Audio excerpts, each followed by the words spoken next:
صدق اللہ العظیم۔ سامعین محترم اور معزز ساتھیوں، رمضان المبارک کا یہ آخری جمعہ ہے۔ جب رمضان المبارک کا پہلا جمعہ تھا تو وہ پہلا روزہ بھی تھا، اور جب آخری جمعہ ہے تو آخری روزہ بھی ہے۔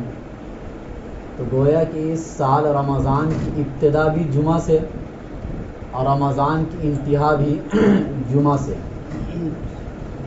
رمضان جمعہ کا دن خود ایک فضیلت والا دن ہوتا ہے۔ تمام دنوں کا سردار جمعہ کے دن کو قرار دیا گیا، اور رمضان کا مہینہ تمام مہینوں کا سردار۔ تو اگر رمضان کے مہینے میں جمعہ آ جائے تو اس جمعہ کی فضیلت دیگر مہینے کے مقابلے میں بڑھ جاتی ہے، اور وہی جمعہ جب آخری عشرے میں آ جائے تو جس طریقے سے آخری عشرے میں ہر عمل کی فضیلت بڑھ جاتی ہے، اسی طریقے سے آخری عشرے میں اس جمعہ کی فضیلت بھی رمضان المبارک کے دوسرے جمعہ کے مقابلے میں اس کی فضیلت بڑھ جاتی ہے۔ تو یہ اس طریقے سے ایک ترتیب چلتی ہے۔ اگر کسی کا جمعہ کا دن اچھا گزرا تو اس کا پورا ہفتہ اچھا گزرے گا۔ کسی کا رمضان کا مہینہ اگر اچھا گزر گیا تو اس کا پورا سال اچھا گزرے گا۔ اور کوئی اگر حج کو گیا اور وہ حج میں مقبول حج اگر اس نے کر لیا تو پوری زندگی اس کی اچھی گزرے گی۔ اس لیے کہ جمعہ جو ہے یہ ہفتے کے لیے ترازو ہے، اور رمضان کا مہینہ جو ہے یہ پورے سال کے لیے ترازو ہے، اور حج یا عمرہ جو ہے یہ آپ کی پوری زندگی کے لیے ترازو ہے، ایک ناپنے کا آلہ اور کسوٹی ہے۔ اس کے اوپر آپ اپنی زندگی کو پرکھ سکتے ہو۔ اسی وجہ سے علامہ ابن قیم رحمۃ اللہ علیہ فرماتے ہیں کہ اگر جس کا رمضان کا مہینہ بہت اچھے سے گزر گیا، اللہ کی عبادتوں میں گزر گیا، تو اللہ سے یہ امید کی جا سکتی ہے کہ اس کا پورا سال بھی بہت اچھے سے گزر جائے گا، یعنی نیکی کرتے ہوئے گزر جائے گا، اور عبادتوں کی توفیق اس کو ملتی چلی جائے گی۔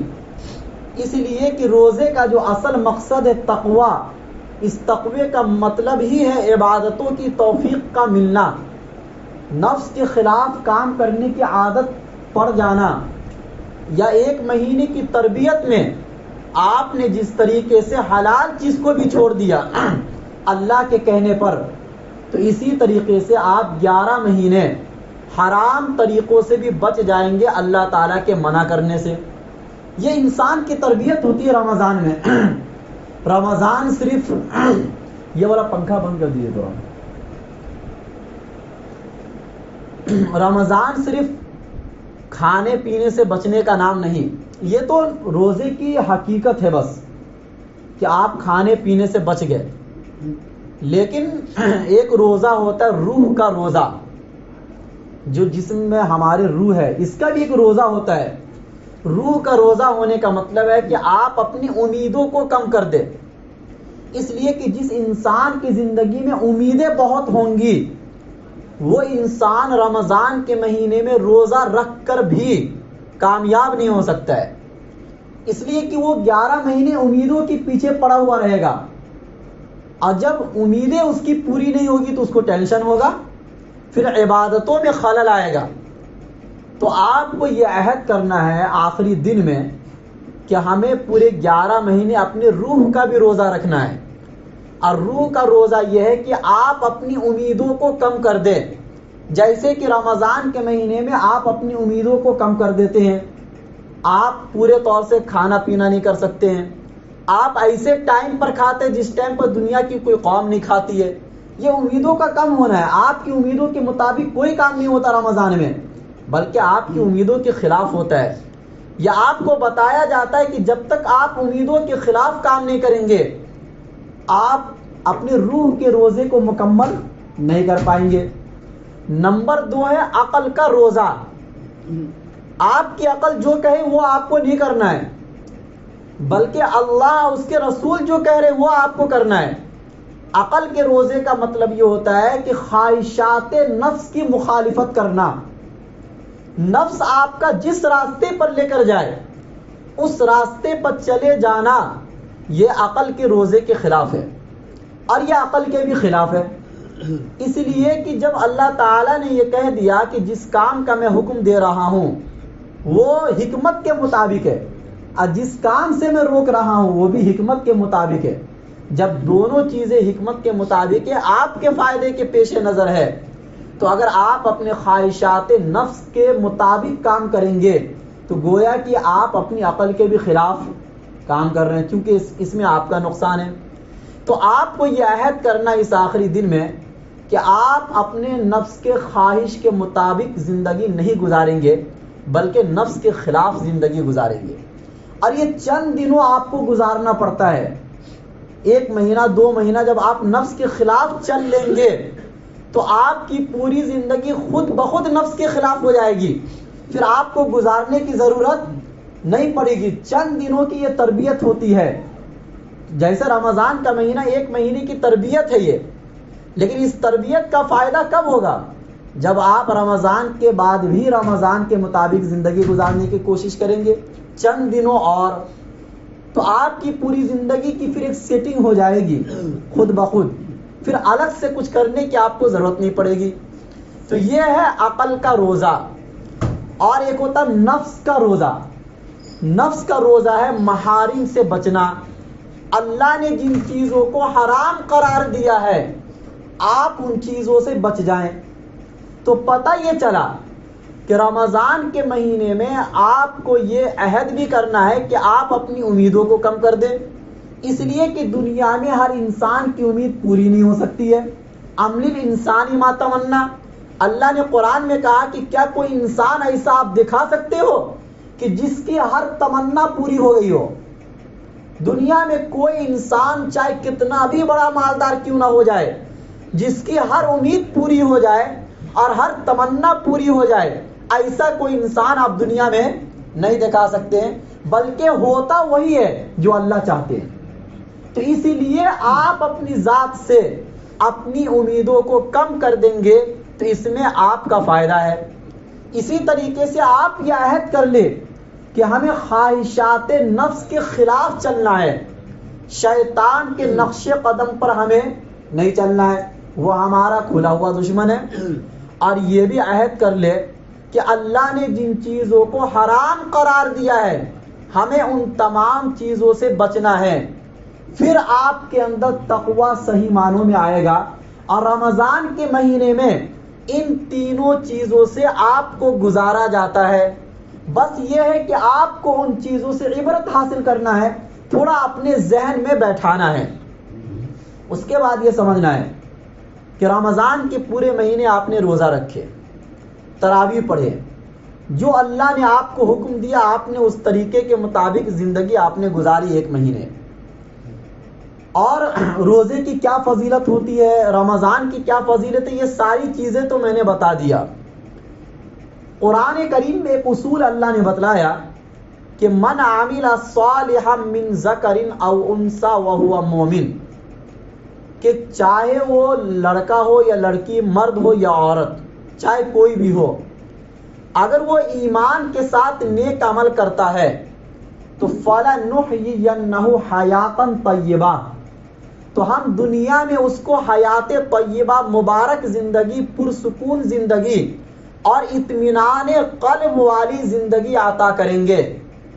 یعنی یہ انعام آپ کو آخر میں ملے گا کہ رمضان کا تو وہ مہینہ ہے کہ جس میں صرف ایک عبادت نہیں بلکہ کئی عبادات آپ کرتے ہیں، عبادتوں کا ایک ذخیرہ ہوتا ہے جس کو شمار نہیں کر سکتے آپ۔ قرآن کی تلاوت الگ سے کرتے ہیں، نماز الگ پڑھتے ہیں، ذکر و اذکار الگ کرتے ہیں، تراویح الگ، نوافل الگ، تہجد الگ، ہر عبادت انسان رمضان کے مہینے میں کر گزرتا ہے۔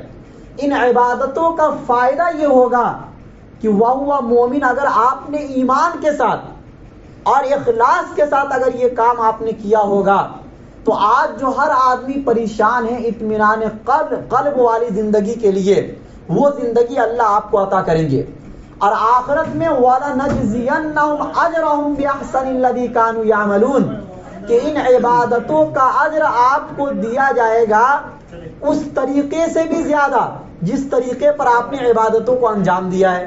جیسے کہ عبادتوں کے کرنے میں کوئی کمی کوتاہی ہوئی ہے، اور یہ ہوتی ہے، ہر انسان سے ہوتی ہے، تو اگر اس کا اجر و ثواب 100 نیکی ملنا ہوگا تو اللہ 700 نیکی دیں گے، 1000 نیکی دیں گے، 7000 نیکی دیں گے، بڑھا چڑھا کر دیں گے، کم کر کے اللہ تعالیٰ نہیں دیں گے۔ اور روزہ تو پورا کا پورا صبر ہے، کیا ہے کہ آدمی پورے دن صبر کے ساتھ گزارتا ہے، جو ایک جگہ پر بیٹھ کے کام کرتا ہے اس کو تو اتنا فرق نہیں پڑتا ہے، لیکن جو محنت و مشقت والے کام کرتے ہیں اور اس کے بعد بھی روزہ رکھتے ہیں تو ان کی زندگی کو آپ دیکھیں کتنا صبر کرتے وہ۔ اللہ نے فرمایا انما یوفی الصابرون اجرہم بغیر حساب، کہ صبر کرنے والے کو پورا کا پورا بدلہ دیا جائے گا بلا حساب و کتاب۔ کیسے دیا جائے گا؟ کوئی حساب نہیں لگایا جائے گا۔ جن عبادتوں کے اندر آپ نے جتنا صبر کیا ہے ان عبادتوں کا ثواب اس سے زیادہ بڑھا چڑھا کر بغیر حساب و کتاب کے دیا جائے گا۔ اور علماء یہ فرماتے ہیں کہ روزہ ایک ایسی عبادت ہے جو مکمل صبر ہے۔ اسی وجہ سے ایک حدیث کے اندر بھی یہ آتا ہے کہ اللہ کے نبی نے فرمایا کہ وَالصَّوْمُ نِصْفُ الصَّبْرِ، کہ روزہ یہ آدھا صبر ہے اور باقی عبادتوں میں آدھا صبر ہے، اور روزہ تنہا آدھا صبر رکھتا ہے۔ تو پتہ یہ چلا کہ رمضان کے مہینے میں روزہ اگر آپ نے خالصتاً اللہ کو خوش کرنے کے لیے رکھا ہے تو آپ کو انشاءاللہ قیامت کے دن اس کا اجر و ثواب بلا حساب و کتاب ملے گا۔ لیکن کچھ وہ لوگ بھی ہوں گے رمضان کے مہینے میں کہ جو روزہ نہیں رکھے، تو اللہ نے اس کے بارے میں بھی فرمایا کہ وَمَنْ أَعْرَضَ عَنْ ذِكْرِي فَإِنَّ لَهُ مَعِيشَةً، کہ جو میرے ذکر سے اعراض کرے گا، میری عبادتوں سے اعراض کرے گا، میں اس کی زندگی کو تنگ کر دوں گا۔ پیسے کے باوجود بھی زندگی آپ کو تنگ نظر آئے گی، خوشحالی کے اسباب کے باوجود بھی آپ کی زندگی میں خوشحالی نہیں ہوگی۔ وَنَحْشُرُهُ يَوْمَ الْقِيَامَةِ أَعْمَىٰ، اور قیامت کے دن آپ کو اندھا بنا کر اٹھایا جائے گا۔ اور رمضان کے مہینے میں روزہ تو یہ اہم عبادت ہونے کے باوجود اسلام کی ایک اہم بنیاد بھی ہے۔ اچھا، صرف رمضان کے مہینے میں آپ نے روزہ رکھا، لیکن اس کا اجر و ثواب آپ کو ملے مکمل طور سے، اس کے لیے چند شرائط ہیں۔ کیا ہے اس کے لیے؟ چند شرائط۔ اللہ نے فرمایا وَمَنْ أَرَادَ الْآخِرَةَ وَسَعَىٰ لَهَا سَعْيَهَا وَهُوَ مُؤْمِنٌ فَأُولَٰئِكَ كَانَ سَعْيُهُمْ مَشْكُورًا، کہ وہ شخص جو عبادت کر کے آخرت کا ارادہ رکھتا ہے، یعنی اخلاص کے ساتھ عبادت کرتا ہے، مقصد ہے آخرت کو حاصل کرنا، دنیا کو حاصل کرنا مقصد نہیں ہے، اور یہ روزے میں پورے طور سے حاصل ہوتا ہے، کیونکہ اللہ کے نبی نے خود فرما دیا کہ روزہ میرے لیے، یعنی اللہ نے فرمایا روزہ میرے لیے، اس کا مطلب محدثین نے یہ فرمایا کہ اس میں ریاکاری کا احتمال نہیں ہے روزے کے اندر، جیسے اور عبادتوں کے اندر ہوتا ہے، لیکن پھر بھی آپ کو اپنی نیت خالص کرنی پڑے گی کہ یہ روزہ میں نے جو پورے مہینے کے رکھے ہیں یہ صرف اور صرف آخرت کے لیے رکھے ہیں، اللہ کو خوش کرنے کے لیے رکھے ہیں۔ وَمَنْ أَرَادَ الْآخِرَةَ وَسَعَىٰ لَهَا سَعْيَهَا، یہ بھی دیکھا جائے گا کہ آپ نے پورے مہینے عبادتوں کے کرنے میں کوشش کیسی کی ہے، آپ کی کوشش کو دیکھا جائے گا، آپ کی محنتوں کو دیکھا جائے گا، عبادتوں کے پیچھے آپ کے مجاہدے کو دیکھا جائے گا، آپ کے لگن اور شوق اور جذبوں کو دیکھا جائے گا۔ وَأَنَّ سَعْيَهُ سَوْفَ يُرَىٰ، قرآن میں اللہ فرماتے ہیں کہ کوئی بھی عبادت اگر آپ کر کے آؤ گے تو اس کے پیچھے کی جو محنتیں ہیں ان محنتوں کو دیکھا جائے گا، اس کے بعد ان عبادتوں کا اجر و ثواب آپ کے لیے مقرر کیا جائے گا۔ بہت سے لوگ ہیں جو رسمی طور پر عبادت کو انجام دیتے ہیں، رمضان کے مہینے میں بہت سے لوگ یہ سوچ کر روزہ رکھ لیتے ہیں کہ اگر نہیں رکھیں گے تو معاشرہ کیا کہے گا، گھر کے لوگ کیا کہیں گے، اولاد ہے وہ دیکھیں گے کہ بچے روزے سے ہیں اور باپ بغیر روزے کے ہیں، تو یہ بچے ہمیں کیا کہیں گے؟ کبھی آدمی اس شرمندگی کی وجہ سے روزہ رکھ لیتا ہے، اس کے پیچھے وہ کوشش نہیں ہوتی ہے، وہ جذبہ اور وہ محبت اور اللہ کی وہ خوشنودی نہیں ہوتی ہے جو ہونی چاہیے۔ تو اگر یہ چیزیں آپ کی عبادتوں کے اندر نہیں پائی جا رہی ہے تو آپ کی عبادتوں کی قدر اللہ تعالیٰ کی یہاں نہیں ہوگی۔ فرمایا وَسَعَى لَهَا سَعْيَهَا وَهُوَ مُؤْمِنٌ، یعنی ایمان کے ساتھ اخلاص اور اخلاص کے ساتھ ان عبادتوں کے پیچھے آپ کی محبت، آپ کا شوق، آپ نے محبت کے خاطر صرف یہ عبادتیں انجام دی ہے تو فَأُولَٰئِكَ كَانَ سَعْيُهُم مَّشْكُورًا، آپ کے کوششوں کی قدر کی جائے گی، آپ کی کوششیں بیکار اور رائگاں نہیں جائے گی، بلکہ اللہ تعالیٰ کے یہاں آپ کے محنت اور آپ کے کوشش کی بہت زیادہ قدر ہے، اتنی قدر تو ہم لوگ خود اپنی کوششوں کی نہیں کر پاتے ہیں، اس سے زیادہ قدر ہے اللہ تعالیٰ کے یہاں۔ تو اسی لیے ہمیں یہ عہد کرنا ہے کہ ہم نے جو عبادتیں کی ہیں اور اس کے لیے جو کوششیں ہم نے کی ہیں، آخر میں چل کر اللہ تعالیٰ کے سامنے استغفار کرنا ہے اور اللہ تعالیٰ سے معافی مانگنا ہے کہ اللہ آپ نے اتنا بڑا مہینہ ہمیں دیا، ان مہینوں کے اندر بہت کمی کوتاہی ہوئی اور جس طریقے سے اس مہینے کا حق ادا کرنا چاہیے اس طریقے سے ہم نے اس مہینے کا حق بھی ادا نہیں کیا، اور عبادتوں میں تو کمی کوتاہی ہوتی ہی ہے، اس لیے ہمیں توبہ استغفار کرنا چاہیے۔ توبہ استغفار تو ہر عبادتوں کے ساتھ لگی ہوئی ہے۔ جیسے کہ آپ نماز پڑھتے ہیں تو نماز کے آخر میں آپ کہتے ہیں نا اللہم انی ظلمت نفسی ظلما کثیرا، حالانکہ آپ نے تو نماز پڑھا ہے، اور نماز میں کون سا آپ نے ظلم کثیرا آپ اپنے اوپر کر لیے، لیکن اس کے باوجود بھی کہ کمی اللہ نے نماز پڑھنے کا جو آپ کو حق دیا ہے اور جس کے ذریعے سے آپ اللہ سے باتیں کرتے ہیں، ان عبادت کے اندر بھی آپ کا ذہن کہیں اور چلا جاتا ہے، آپ کی عبادتوں میں خشوع اور خضوع نہیں پیدا ہوتی ہے، اسی وجہ سے آخر میں فرمایا کہ آپ میرے سامنے بندگی کا اظہار کرو، اس بندگی کے اظہار کے بغیر آپ کی یہ نماز قابل قبول نہیں ہے۔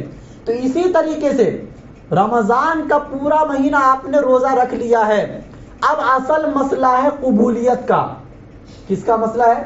دیکھو، ایک ہوتا ہے کسی فرض کا آپ کے ذمے سے ختم ہو جانا، دوسری بات یہ ہوتی ہے جو اس سے بھی بڑی چیز ہے کہ اس فرض عبادت کا اللہ تعالیٰ کے یہاں قبول ہو جانا۔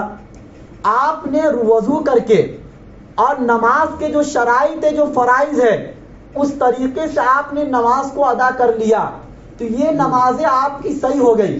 اللہ تعالیٰ کے یہاں اس نماز کے بارے میں کوئی سوال نہیں کیا جائے گا کہ آپ نے نماز پڑھی یا نہیں پڑھی، لیکن یہ نماز آپ کی قبول ہوئی یا نہیں ہوئی یہ اللہ تعالیٰ کے اوپر ہے۔ کس کے اوپر ہے؟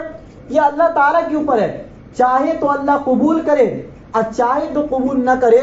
لا یسأل عما یفعل وهم یسألون، کہ اللہ تعالیٰ سے کسی بھی قسم کا کوئی بھی سوال قیامت کے دن نہیں کیا جا سکتا ہے۔ سوال تو ہم لوگوں سے ہوگا، اللہ سے کون سوال کر سکتا ہے کہ ہم نے پوری زندگی نمازیں پڑھی، روزے رکھے، اس کا کیا بدلہ ملا آج ہمیں؟ چاہے تو اس انسان کو جہنم میں ڈال دے اور چاہے تو ایک گنہگار آدمی کو لیکن ایمان ہو اس کو جنت میں ڈال دے، یہ اللہ تعالیٰ کے فیصلے پر موقوف ہے۔ تو اسی لیے آخر میں چل کر آپ کو رو رو کر گڑ گرا کر اللہ کے سامنے یہ عاجزی اور انکساری کے ساتھ یہ دعا مانگنا ہے کہ پورے مہینے ہم نے بھوک اور پیاس کے ساتھ اور خواہشات نفس کے خلاف ہم نے اپنی پوری زندگی پورے مہینے گزارے ہیں، اب اصل مسئلہ یہ اللہ قبولیت کا ہے، اگر آپ نے قبول نہیں کیا تو ان عبادتوں کا کوئی فائدہ نہیں۔ جس طریقے سے جب شادی کا موقع آتا ہے ایک دلہن کو تیار کیا جاتا ہے، ہر طریقے سے تیار کیا جاتا ہے، ہر لڑکیاں سہیلیاں آتی ہیں اور اس کی تعریف کرتی ہے، کوئی کپڑے کی تعریف کر رہی ہے، کوئی میک اپ کی تعریف کر رہی ہے، کوئی بالوں کی تعریف کر رہی ہے، الگ الگ انداز میں ہر ایک اپنے اپنے انداز میں تعریفیں کر رہی ہے، لیکن اس کے باوجود بھی جب اس لڑکی کی رخصتی ہوتی ہے تو وہ روتی ہے۔ حالانکہ ہر آدمی تعریف کر رہا ہے، ایک خوشی کا موقع ہے، ماں باپ خوش ہے، گھر کے لوگ خوش ہیں، پورا محلہ خوش ہے، لیکن اس کے باوجود لڑکی کے آنکھوں میں آنسو کیوں ہیں؟ اس کی سب سے بڑی وجہ یہ ہوتی ہے کہ وہ لڑکی یہ سوچ رہی ہوتی ہے کہ میں تو ہر ایک کو اچھی لگ رہی ہوں، لیکن جس کے لیے میں تیار ہوئی ہوں اگر میں اس کو اچھی نہ لگی تو اس تیار ہونے کا اور لوگوں کی تعریف کرنے کا کیا فائدہ؟ بھائی جس شوہر کے لیے وہ لڑکی تیار ہوئی ہے اگر اس شوہر کو وہ لڑکی اچھی نہ لگے تو اس کے اس تیاری کا کوئی فائدہ ہونے والا ہے؟ کوئی فائدہ نہیں ہونے والا ہے. چاہے محلے والے خوش ہو جائے، چاہے ماں باپ خوش ہو جائے، گھر کے لوگ خوش ہو جائے. اسی طریقے سے آپ کی ان عبادتوں سے چاہے محلے والے خوش ہو جائے، آپ کے دوست احباب خوش ہو سکتے ہیں کہ آپ نے بہت اچھی عبادتیں کی، آپ نے اس مرتبہ رمضان میں بہت محنتیں کی ہیں، آپ نے تراویح بھی پڑھی اور دن کے روزے بھی رکھے، سب کام آپ نے کیے، آپ کو خود بھی ایسا لگ رہا کہ میں نے بہت اچھا کام کیا ہے. لیکن جس اللہ کو راضی کرنے کے لیے، جس اللہ کی خوشنودی کو حاصل کرنے کے لیے آپ نے ان عبادتوں کو انجام دیا ہے، اگر اس اللہ کو آپ کی یہ عبادت اچھی نہ لگے تو یہ سوال ایسا ہے جو انسان کو پوری زندگی رونے پر مجبور کرتا ہے. یہی سوال ایسا تھا جو صحابہ کی نیندیں اڑا دیا کرتی تھی. یہی وہ سوال تھا کہ اللہ کے نبی صلی اللہ علیہ وسلم پوری رات ایک ایک آیت پڑھ کر روتے رہا کرتے تھے. یہی وہ سوال تھا کہ اللہ الصمد جو قرآن کی آیت ہے جس میں یہ سوال کا جواب پوشیدہ ہے کہ اللہ بے نیاز ہے، اللہ کو آپ کی عبادتوں کی کوئی ضرورت نہیں ہے، چاہے تو پوری زندگی کی عبادتوں کو ٹھوکر مار دے، قیامت کے دن آپ اللہ سے سوال نہیں کر سکتے کیونکہ اللہ الصمد، اللہ بے نیاز ہے. تو یہ سوال ایک، اور اللہ نے قرآن میں فرمایا انما یتقبل اللہ من المتقین، کہ اللہ تعالیٰ کوئی بھی عبادت قبول کرتے ہیں متقین سے. کس سے قبول کرتے ہیں؟ لفظ حصر کے ساتھ اللہ نے فرمایا کہ اللہ عبادتوں کو صرف اور صرف متقین سے قبول کرتے ہیں. اگر آپ کی زندگی میں تقوی طہارت والی زندگی نہیں ہے تو ان عبادتوں کے کرنے کے بعد قبولیت ہونا بہت مشکل ہے. قبولیت کے لیے تقوی بہت ضروری ہے، اور روزے سے اصل تو تقوی ہی پیدا ہوتا ہے. تو آپ اپنی زندگی کو تھوڑا کھنگالیے آج رات میں بیٹھ کر کہ پورے مہینے جو آپ نے روزہ رکھا ہے، ان روزہ رکھنے کے بعد آپ کی زندگی میں کیا تبدیلی آئی ہے. آپ کی زندگی میں اگر کوئی تبدیلی نہیں آئی ہے تو پھر اس حدیث کے آپ مستاق بنیں گے جس حدیث میں اللہ کے نبی صلی اللہ علیہ وسلم نے فرمایا کہ کچھ لوگ ایسے ہیں کہ جن کو بھوکا پیاسا رہنے کے علاوہ کچھ نہیں ملتا ہے، اور کچھ لوگ ایسے ہیں کہ جن کو شب بیداری میں جاگنے کے علاوہ کچھ نہیں ملتا ہے. ان حدیث کے مصداق ہمیں نہیں بننا ہے کہ بھائی کچھ نہ ملے صرف بھوکا پیاسا رہنا ہے. تو ایسے تو کوئی بھی آدمی رہ لے گا، لیکن مقصد کیا ہے بھوکا پیاسا رہنے کا؟ اصل جو مقصد اگر وہی ہمیں نہیں ملا تو پھر کوئی فائدہ نہیں ہے. اس لیے آج کی جو رات آنے والی ہے یہ رونے والی رات ہے، یہ قبول کروانے والی رات ہے. تب جا کے آپ جب عید کے دن اچھا کپڑا پہن کر آپ آئیں گے تو آپ کو پھر خوشی حاصل ہوگی کہ ہاں میں نے رو کر جو میرا حق تھا، جتنا مجھ سے ہو سکتا تھا اتنا تو میں نے رو لیا. اللہ تعالیٰ کے سامنے میں نے کہہ دیا کہ اللہ عبادت میں نے کیا، قبول کرنا آپ کا کام ہے، اب اس کے آگے میرا کوئی کام نہیں بچا. جتنا آپ کا کام ہے اتنا تو آپ کو کرنا پڑے گا. فاتقوا اللہ ما استطعتم، آپ اللہ سے اتنا تو ڈرو جتنا آپ ڈر سکتے ہو. آج آدمی اتنا بھی نہیں ڈر رہا جتنا ڈر سکتا ہے. تو اسی لیے ہمیں اور آپ کو آج کے رات میں قبول کروانا ہے عبادتوں کو.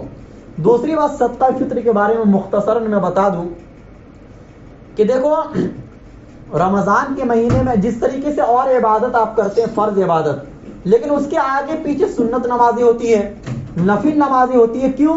تاکہ فرض میں کوئی کمی کوتاہی ہو جائے تو ان سنتوں اور نوافل سے اس کمی کوتاہی کو پوری کی جائے گی. تو اسی طریقے سے پورے مہینے رمضان کے مہینے میں آپ جو روزہ رکھتے ہیں تو ظاہر سی بات ہے کمی کوتاہی کا ہونا تو یقینی ہے. اس میں کمی کوتاہی کو دور کرنے کے لیے دو مقصد کے لیے، ایک تو روزے میں کمی کوتاہی کو دور کرنے کے لیے صدقہ فطر کو واجب قرار دیا گیا، اور نمبر دو مقصد جو ہے وہ یہ ہے کہ دیکھو امیروں کے گھر میں تو ہمیشہ گوشت پکتے ہیں، اچھے اچھے کھانے پکتے ہیں، ہمیشہ خوشیاں ہوتی ہیں، لیکن غریبوں کے گھر میں یہی چند ایام ہوتے ہیں کہ جس میں خوشی منانے کا ان کو موقع ملتا ہے. تو اسی لیے عید کی نماز سے پہلے آپ کے اوپر یہ ضروری ہے کہ آپ صدقہ فطر ادا کرو. اب دیکھو صدقہ فطر بہت سے لوگ تو گیہوں کے حساب سے نکال دیتے ہیں، یعنی نصف سا گیہوں 2.25 کلو، 1 سا گیہوں 3.5 کلو. لیکن گیہوں کے علاوہ جتنی چیزوں کی تفصیل حدیثوں میں آئی ہے، کھجور ہے، کشمش ہے، پنیر ہے، یا اس کے علاوہ جو بھی چیزیں لے لو، ان تمام میں 3.5 کلو کا حساب ہے. کتنے کا؟ یعنی اگر آپ کھجور کے ذریعے سے نکال رہے تو 3.5 کلو کھجور کی جو قیمت ہے وہ ایک آدمی کا صدقہ فطر بنے گا، یا کشمش کا، یا منقع کا، یا پنیر کا، یا ان جیسی جو بھی چیزوں کا. اگر آپ گیہوں کا بھی نکال رہے ہیں تو یہ نصف سا آج کے زمانے کے اعتبار سے مناسب نہیں ہے، بلکہ آپ 3.5 کلو گیہوں کے حساب سے آپ نکالیے. اس کی وجہ یہ ہے کہ دیکھو ایک تو اللہ کے نبی کی سنت اور صحابہ کی سنت یہ رہی ہے کہ وہ گیہوں سے نہیں نکالے ہیں. اس کی ایک وجہ تو یہ ہے کہ اللہ کے نبی کے زمانے میں گیہوں نہیں تھی، اسی لیے اس زمانے میں گیہوں دوسرے ملک سے آیا کرتا تھا. تو دوسرے ملک کے سے آنے کی وجہ سے گیہوں کی قیمت زیادہ تھی کھجور کے مقابلے میں، کشمش کے مقابلے میں. اسی لیے اللہ کے نبی صلی اللہ علیہ وسلم نے اس زمانے میں صحابہ کرام کے لیے یہ فرمایا کہ آپ 2.25 کلو کے حساب سے نکال سکتے ہو، کیونکہ اس کی قیمت نبی کے زمانے میں زیادہ تھی. لیکن آج کے زمانے میں کھجور اور کشمش کی قیمت زیادہ ہے اور گیہوں کی قیمت کم ہے. مقصد ہے غریبوں کی ضرورتوں کو پوری کرنا. 100 روپے میں، 200 روپے میں کسی غریب کی ضرورت پوری ہو سکتی ہے آج کے زمانے میں؟ بھائی اس کو اچھا کپڑا بھی تو خریدنا ہے. آپ صرف کس کا پیسہ دے رہے ہیں؟ سوائی کا پیسہ دے رہے ہیں، یا گوشت کا پیسہ دے رہے ہیں، یا سالن کا پیسہ دے رہے ہیں؟ کس چیز کا پیسہ دے رہے ہیں؟ آپ کو اتنا پیسہ ایک آدمی کو دینا ہے کہ وہ اپنے گھر کی پوری ضرورت جو اس دن کی ہو سکتی ہے وہ مکمل کر لے. اسی وجہ سے جب حضرت علی رضی اللہ عنہ کا زمانہ آیا اور لوگوں کو حضرت علی نے یہ دیکھا کہ صدقہ فطر کے نکالنے میں کنجوسی کر رہے ہیں، تو حضرت علی منبر پر کھڑے ہو گئے اور فرمایا کہ اما اذا اوسع اللہ فاوسعوا، کہ اے لوگوں جب اللہ نے وسعت دی ہے تو تم بھی وسعت پیدا کرو. کیا فرمایا؟ کہ جب اللہ نے وسعت دی ہے تو تم بھی اپنے مال میں وسعت پیدا کرو. اور آگے فرمایا گیہوں کا نصف سا نہیں بلکہ 1 سا نکالو. تو اگر آپ نصف سا بھی نکالیں گے تو یہ جائز ہے، ناجائز نہیں کہا جا رہا ہے. لیکن آج کے حالات کے اعتبار سے جس طریقے سے مہنگائی ہے اس طریقے سے یہ مناسب نہیں ہے کہ کسی غریب کے لیے آپ 100 روپیہ نکال کے دے دیے. اچھا صدقہ فطر بچوں پر بھی واجب ہے. جو بچہ عید کے دن پیدا ہو گیا اس بچے کی طرف سے بھی صدقہ فطر واجب ہے. اس کی وجہ یہی ہے، حالانکہ ہونا کیا چاہیے کہ جو آدمی روزہ رکھتا صرف اس کی طرف سے واجب ہونا چاہیے، کیونکہ صدقہ فطر کا مطلب کیا قرار دیا گیا؟ مقصد کہ تاکہ روزے میں جو کمی کوتاہی ہوئی اس کو پورا کیا جائے. لیکن جو بچہ پیدا ہو رہا ہے اس کی طرف سے بھی، عورت کی طرف سے، مرد کی طرف سے، چھوٹے کی طرف سے، بڑے کی طرف سے، بوڑھے کی طرف سے، سب کی طرف سے واجب اس لیے ہے کہ تاکہ ایک گھر سے اتنا صدقہ فطر نکل جائے کہ کسی ایک گھر کے غریب کی پوری ضرورت پوری ہو جائے. یہ مقصد تھا اللہ کے نبی صلی اللہ علیہ وسلم کا کہ تاکہ امیر لوگ اپنے چھوٹے بچے، بلکہ اس دن جو بچہ پیدا ہو گیا ہے اس دن پیدا ہونے والے بچے کی طرف سے بھی آپ نکالو. تو اسی لیے آج آپ کو صدقہ فطر نکالنا ہے. صدقہ فطر کو کل پر موقوف نہیں کرنا ہے، کیونکہ اللہ کے نبی نے فرمایا کہ جو عید کی نماز سے پہلے ادا کرے گا یہ مقبول صدقہ ہے، اور جو عید کی نماز کے بعد ادا کرے گا تو یہ عام صدقات میں سے ایک صدقہ شمار ہوگا. لیکن جو اصل صدقے کا مقصد ہے، اس صدقے کا مقصد وہ عید کی نماز سے پہلے ہے، عیدگاہ جانے سے پہلے ہے. تو اسی لیے اپنے مال میں وسعت پیدا کیجئے اور اللہ کے راستے میں نکالنے میں کنجوسی بالکل بھی مت کیجئے. انشاءاللہ اللہ اس کا نعم البدل آپ کو عطا کرے گا. آپ جتنا خرچ کریں گے اس سے زیادہ اللہ آپ کو دے گا. اللہ کہنے سننے سے زیادہ عمل کرنے کی توفیق نصیب فرمائے.